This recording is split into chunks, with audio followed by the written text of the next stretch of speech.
Bom, pessoal, prosseguindo a resolução do Enem 2019, temos aqui uma questão com tópicos de magnetismo. O espectrômetro de massa de tempo de voo é um dispositivo utilizado para medir a massa de íons.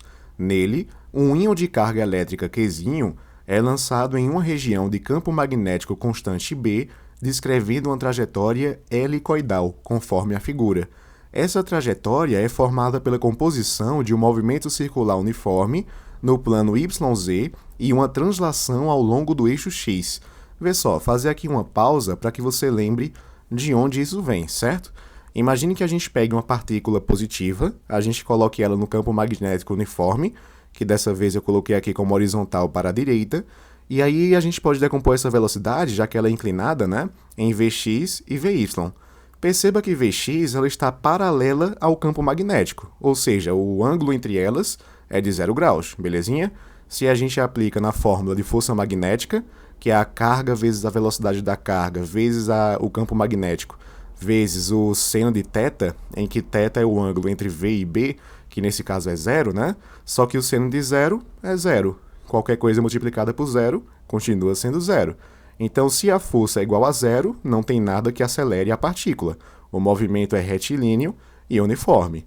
Então, em termos de horizontal, a gente só conseguiu que a partícula viesse assim, beleza? Já na vertical, o que acontece?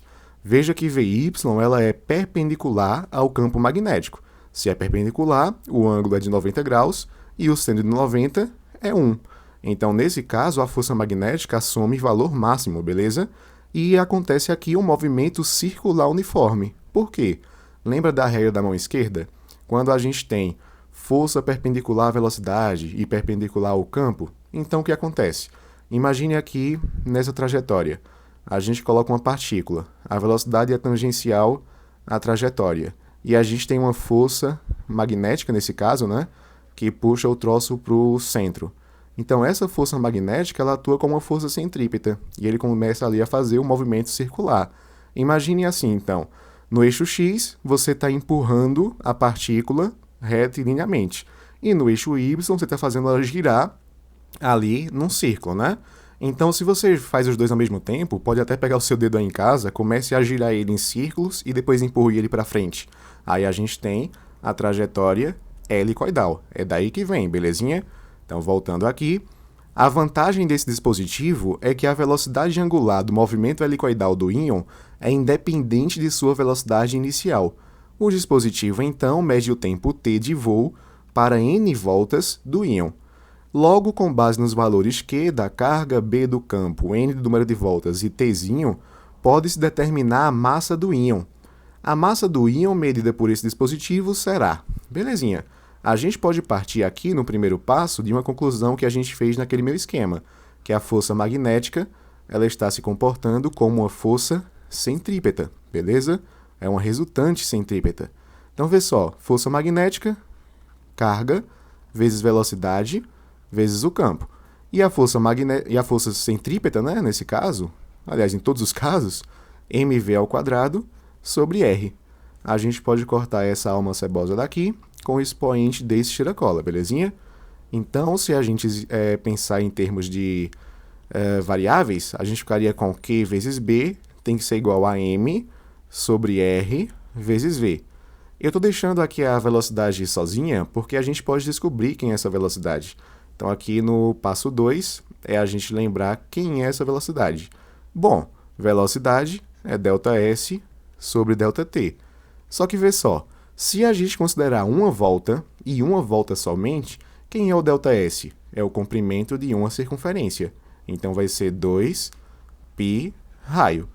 Se a gente considerar uma volta, a gente chama esse tempo de período, belezinha? Então, aqui a gente coloca t grande. Então, o terceiro passo é a gente juntar a expressão que a gente achou aqui em 2 com a expressão que a gente tinha em 1. Então, a gente fica com Q vezes B tem que ser igual a m sobre r vezes v, sendo que essa velocidade a gente achou ali no passo 2, né? É 2πr sobre t grande.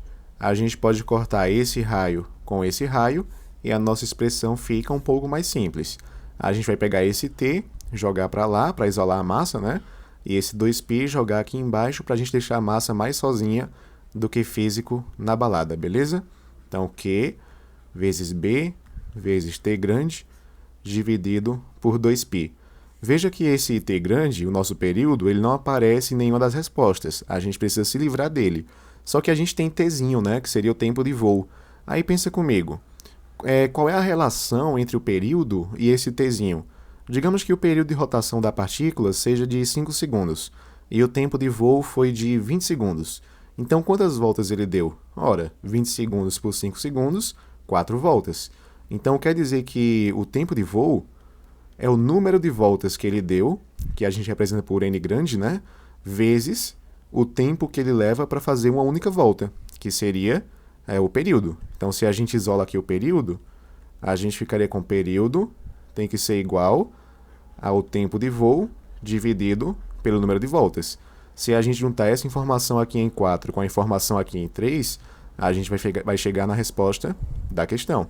Então, M seria QB sobre 2π vezes o período, mas quem é o período? É T sobre N.